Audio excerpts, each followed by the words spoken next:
Está começando Direto ao Ponto, um programa de perguntas e respostas. Direto ao Ponto, a sua dúvida analisada de forma lógica e equilibrada. Direto ao Ponto, uma realização do grupo Os Mensageiros.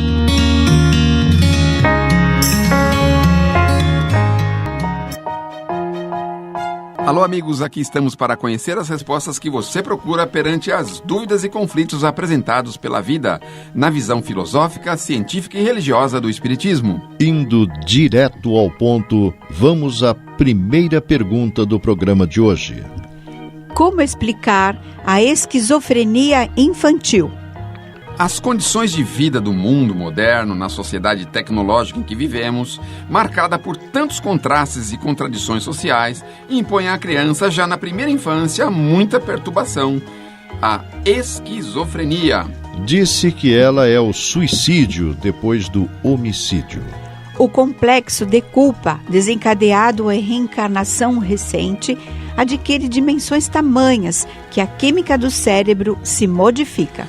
Com isso, manifesta-se a esquizofrenia como uma doença variável, especialmente pelos desequilíbrios na liberação dos líquidos expelidos pelo corpo. Revelam, portanto, os espíritos superiores que a esquizofrenia é o homicida que se fez suicida.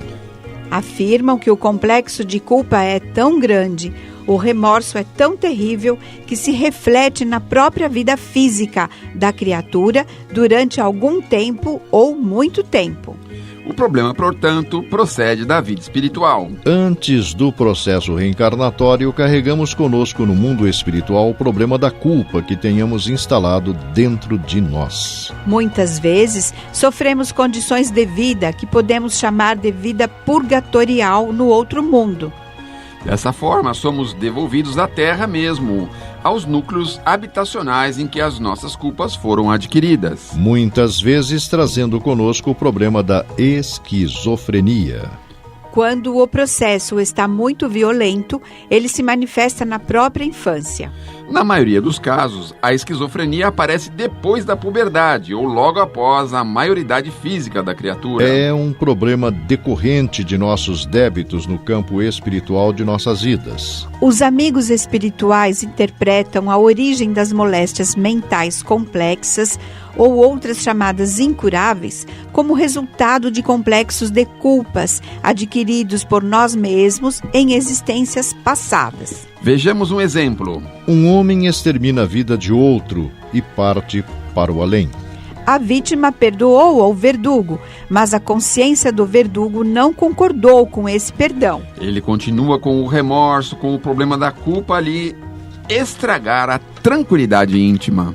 Dessa forma, os pensamentos de remorso repercutem sobre o corpo espiritual e determinam o desequilíbrio da distribuição dos agentes químicos do organismo. Sabe-se hoje que cada um de nós tem determinada farmácia na sua própria vida íntima e as substâncias químicas não são produzidas ou liberadas no seu nível ideal. Particularmente no cérebro, a cabine por onde o espírito se manifesta. Adquirindo culpas intensas e profundas, é muito natural que a criatura renasça com problemas de esquizofrenia. Acreditamos, complementou Chico Xavier, que a ciência, mais tarde, sanará perfeitamente a moléstia em descobrindo o caminho para restabelecer o nível de distribuição das substâncias químicas no cérebro enfermiço, para que essa distribuição atinja a circulação desejável. Estamos apresentando Direto ao Ponto, uma realização do grupo Os Mensageiros. Como o Espiritismo vê a questão da doação de órgãos para transplantes? A doutrina espírita vê com bons olhos a doação de órgãos. Isso porque o benefício daqueles que necessitam consiste numa das maiores recompensas para o espírito. no riquíssimo acervo resultante da psicografia em reuniões públicas por mais de 2 décadas de cartas-mensagens de espíritos recém e inesperadamente desencarnados, existem alguns depoimentos de espíritos que cederam partes de seus corpos físicos para transplantes. Um deles, o do jovem Vladimir César Ranieri, que aos 25 anos desistiu de viver através do suicídio. Na sua carta aos familiares, conta: Levantei-me mal-humorado ao refletir que andava sem serviço certo e muito longe de melindrar-me com a solicitação da mamãe, segui para o serviço. Ideias lamentáveis pareciam moribundos ou moribundando o meu cérebro, sugerindo-me pusesse termo à existência de rapaz errante em busca de um emprego que não aparecia. Deixei-me invadir por aqueles pensamentos amargos quando me falaram de almoço.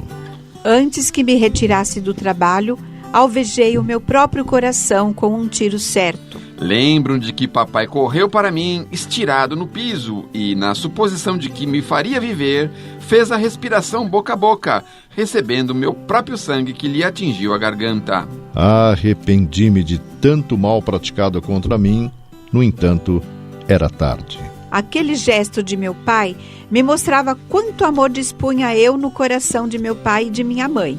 Porém, foi em vão que desejei levantar os braços para ser um menino de novo naquele colo paternal, de homem bom que não vacilava em livrar-me de qualquer sufocação, trazendo para a boca que lhe beijara tantas vezes em criança o sangue do filho, crescido que se fizera ingrato perante aqueles que mais me queriam na terra. Sei que entrei num pesadelo em que via o meu próprio sangue a rolar do peito como se aquele filete rubro não tivesse recursos de terminar.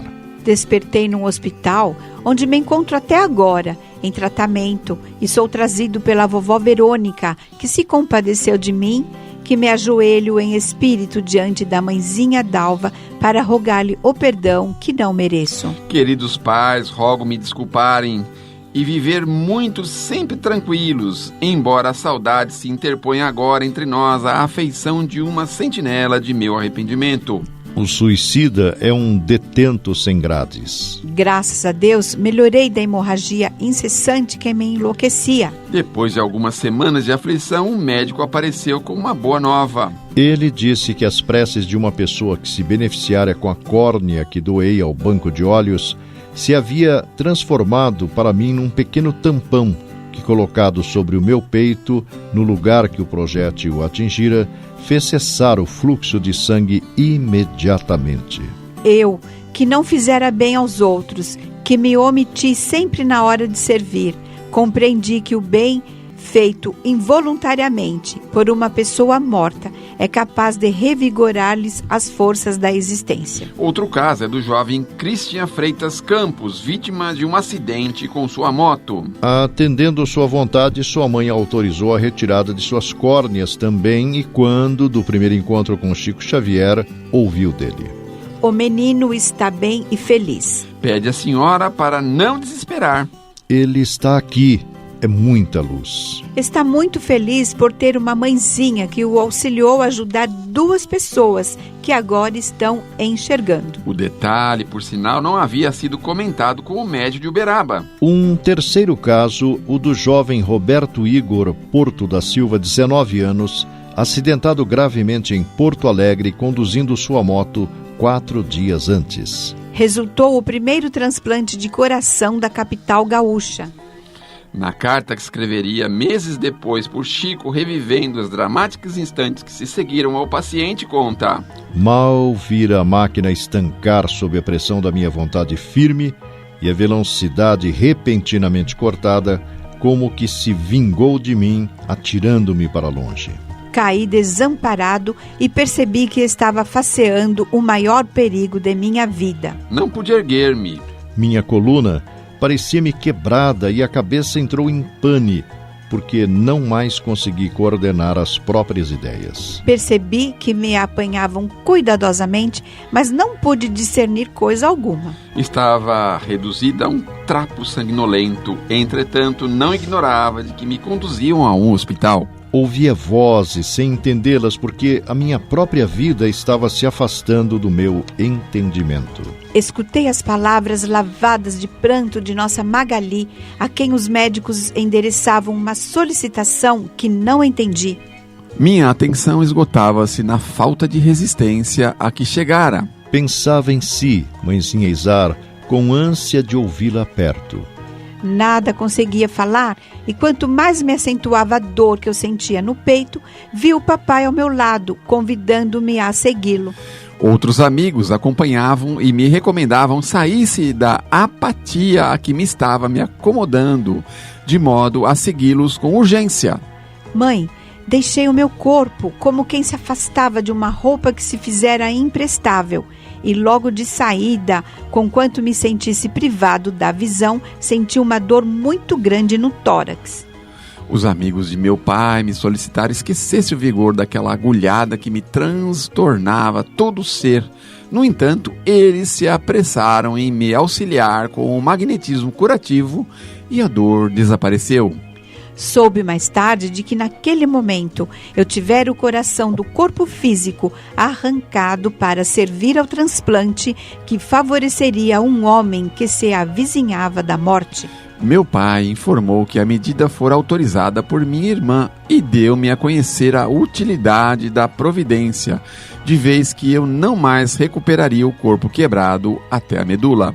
Explicou-me que era justo o trabalho que se fez, entregando-se o meu coração, que ainda pulsava, ao irmão doente, que com isso poderia continuar vivendo. Esclareceu-me com tanta lógica que acabei aderindo, reconhecendo que Magali, vendo-me quase morto do ponto de vista físico, permitira que meu coração servisse para alguém que necessitava dele. Logo que me confessei agradecido e satisfeito com a medida, notei que o coração, em meu corpo espiritual, pulsava forte e robusto.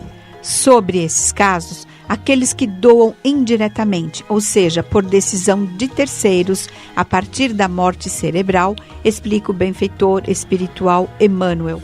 Mesmo que a separação entre o espírito e o corpo não se tenha completado, a espiritualidade dispõe de recursos para impedir impressões penosas e sofrimento aos doadores. A doação de órgãos não é contrária às leis da natureza, porque beneficia. Além disso, é uma oportunidade para que se desenvolvam os conhecimentos científicos, colocando-os a serviço de vários necessitados. Você está ouvindo Direto ao Ponto. Por que tanta desigualdades e sofrimentos entre as criaturas humanas? Muitos se surpreendem por encontrar na Terra tanta maldade, paixões terríveis, tantas misérias e doenças de todas as naturezas, e concluem disso que a espécie humana é algo muito triste. Este julgamento origina-se de um ponto de vista limitado e dá uma falsa ideia de conjunto. É preciso considerar que na Terra não se encontra toda a humanidade, mas somente uma pequena porção dela. De fato, a espécie humana inclui todos os seres dotados de razão que povoam os incontáveis mundos do universo. Pois bem, o que é a população da Terra comparada com a população total desses mundos? Bem menos do que a de um lugarejo em relação à de uma grande nação. Portanto, a situação material e moral da humanidade terrena nada tem de surpreendente, se levarmos em conta a destinação da Terra e a natureza dos que o habitam. Faríamos uma ideia muito falsa dos habitantes de uma grande cidade se apenas o julgássemos pela população dos bairros pobres e humildes. Num hospital, vêem-se somente doentes ou estropiados. Numa prisão, vê-se todas as torpezas e todos os vícios resumidos. Nas regiões insalubres, a maior parte dos habitantes é pálida, fraca e doente. Pois bem, que se considere a Terra como sendo um subúrbio, um hospital, uma penitenciária, uma região doentia, pois ela é ao mesmo tempo tudo isso. Então se compreenderá por que as aflições superam as alegrias, já que não enviam a um hospital pessoas que estão bem de saúde, nem às casas de correção, as que não fizeram o mal. Acontece que nem os hospitais nem as casas de correção são lugares prazerosos. Portanto, do mesmo modo que numa cidade toda a população não está nos hospitais ou nas prisões, também toda a humanidade não está na Terra. Ora, assim como se sai do hospital quando se está curado e da prisão quando se cumpriu a pena, o homem deixa a Terra para mundos mais felizes quando está curado de suas enfermidades morais ou tenha resgatado as suas penas. Para se entender melhor a visão oferecida pelo Espiritismo, resumimos alguns pontos do ensinamento de todos os espíritos superiores. A qualificação de mundos inferiores e mundos superiores é uma referência mais comparativa do que exata. O mundo é inferior ou superior em relação aos que estão acima ou abaixo dele na escala progressiva. Tomando a Terra como ponto de comparação, pode-se fazer uma ideia do estado de um mundo inferior, supondo que nele o homem esteja num grau de povos selvagens ou das nações bárbaras que ainda encontramos em nosso planeta e que são os restos do seu mundo primitivo. Nos mundos mais atrasados, os seres que os habitam são de algum modo rudimentares, têm a forma humana, mas sem nenhuma beleza. Os instintos não têm ainda nenhum sentimento de delicadeza ou de benevolência, nem noções de justiça ou de injustiça. A força bruta é a única lei. Sem indústrias, sem invenções, seus habitantes passam a vida na conquista de alimentos. Porém, Deus não abandona nenhuma de suas criaturas. No fundo das trevas da inteligência delas habita adormecida a vaga intuição, ainda em desenvolvimento, de um ser supremo. Esse sentir é suficiente para os tornar superiores uns aos outros e prepará-los para alcançar um estágio de vida mais evoluído. Não são seres condenados, são antes crianças que estão em crescimento. Entre os degraus evolutivos dos mais inferiores aos mais elevados, percorre o homem incontáveis encarnações. De tal forma que nos espíritos puros, desmaterializados e iluminados, é difícil reconhecerem-se aqueles mesmos seres que um dia foram primitivos. Do mesmo modo que é impossível reconhecer-se no homem adulto o embrião que o originou. Nos mundos que atingiram um grau superior de evolução, as condições da vida moral e material são totalmente diferentes das da Terra.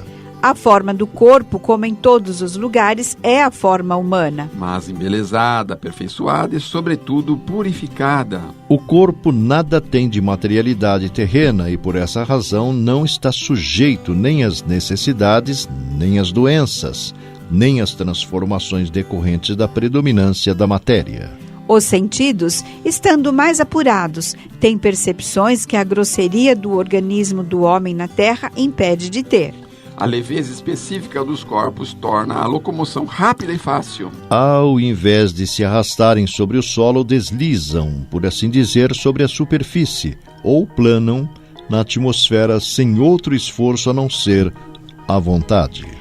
Os homens conservam, por sua vontade, os traços de suas existências passadas. Aparecem a seus amigos do mesmo modo como esses o conheceram. Porém, iluminados por uma luz divina, transformados pelos sentimentos interiores que são sempre elevados. No lugar de rostos pálidos, abatidos pelos sofrimentos e paixões, a inteligência e a vida irradiam aquele brilho que os pintores traduziram pela auréola dos santos. A pouca resistência que a matéria oferece aos espíritos já muito avançados torna rápido o desenvolvimento dos corpos e é curta ou quase nula a infância. A vida sem as preocupações e angústias é proporcionalmente muito mais longa que na Terra.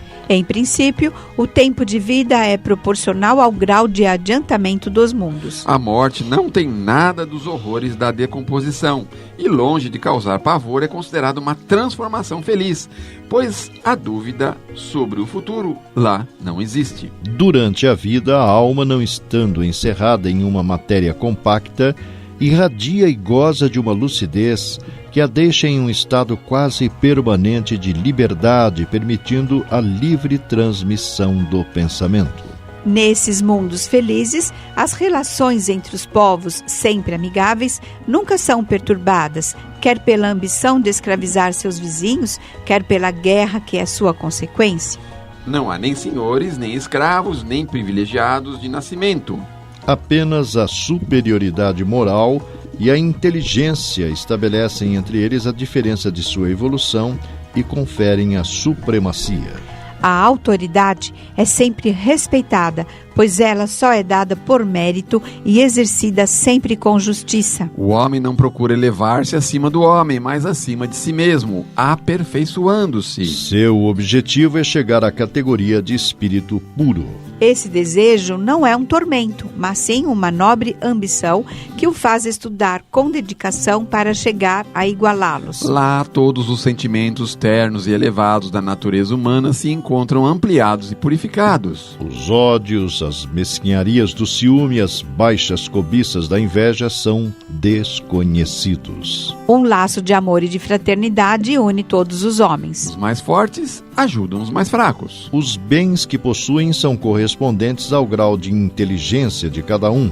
A ninguém falta o necessário, pois ninguém está ali em expiação. Em uma palavra, nesses mundos felizes, o mal não existe. No nosso mundo, temos necessidade do mal para apreciar o bem, da noite para admirar a luz, da doença para valorizar a saúde. Nos mundos superiores, esses contrastes não existem. Eis que o homem tem maior dificuldade para compreender.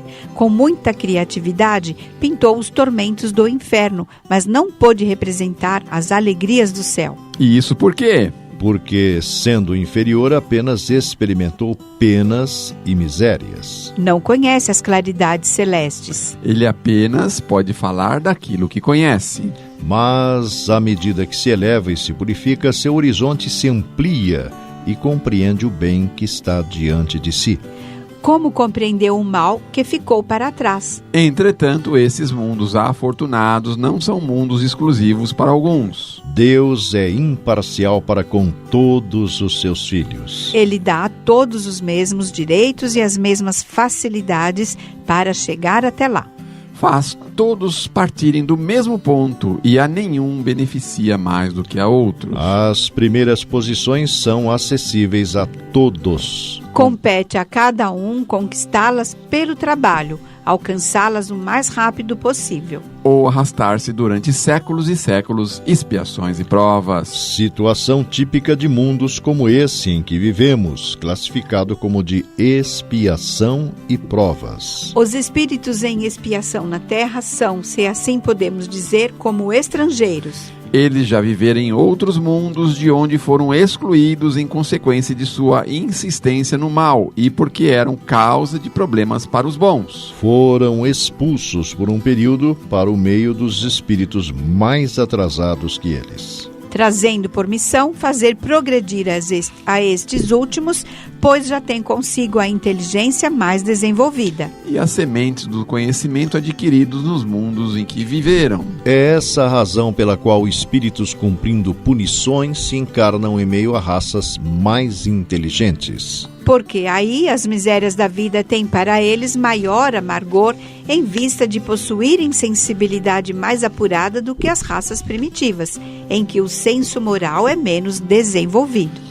A Terra fornece, pois, um dos exemplos de mundos expiatórios, cuja variedade é infinita, mas que tem como característica comum servir para resgatar as culpas dos espíritos rebeldes à lei de Deus. Exilados aqui, esses espíritos têm que lutar ao mesmo tempo contra a perversidade dos homens e contra os rigores da natureza. Trabalho duro e difícil que desenvolve em conjunto as qualidades do coração e as da inteligência. É assim que Deus, em sua bondade, torna o próprio castigo proveitoso para o progresso do espírito.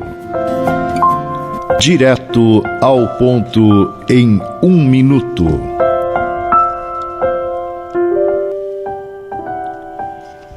Coragem, não percas a esperança ante as sombras da estrada. Provações aparecem, silencia e trabalha. Carência de recursos, Deus nos supre de forças. Inquietações à frente, o amparo vem de Deus. Pensa na paz dos céus. Sobre a tormenta em fúria, coragem, serve e segue. Deus nos sustentará. Emmanuel. Então, queridos irmãos, do Direto ao Ponto em 1 minuto, nós vamos percebendo as palavras de Emmanuel nos colocando de forma a começarmos a vislumbrar as alegrias celestes. Quantas e quantas vezes estamos fixados nas dores, nas dificuldades, nos problemas, especialmente os problemas humanos, sejam eles políticos, econômicos e de toda sorte. Mas já podemos vislumbrar o que nos espera.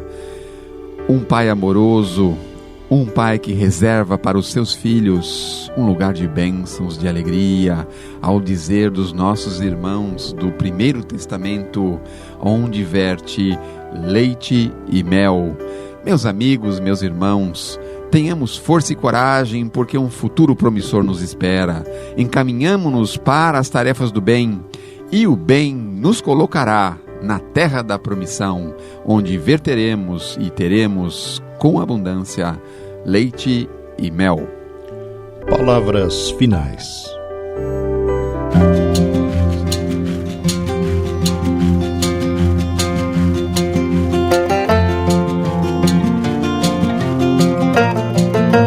O Grupo Espírita Os Mensageiros é uma entidade dedicada à difusão da mensagem espírita, sobretudo as recebidas pelo médium Francisco Cândido Xavier, e atua de forma absolutamente gratuita, tanto no Brasil como no exterior.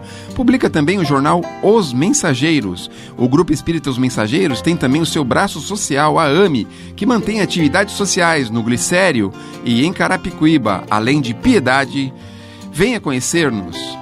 Escreva-nos para se inteirar das demais atividades do grupo, enviando-nos sua correspondência para a Caixa Postal 522, CEP 01031 970, São Paulo, São Paulo, ou pelo endereço eletrônico mensageiros@mensageiros.org.br. Escreva, enviando-nos suas dúvidas, manifestando comentários ou opiniões. Na próxima semana convidamos você para irmos direto ao ponto.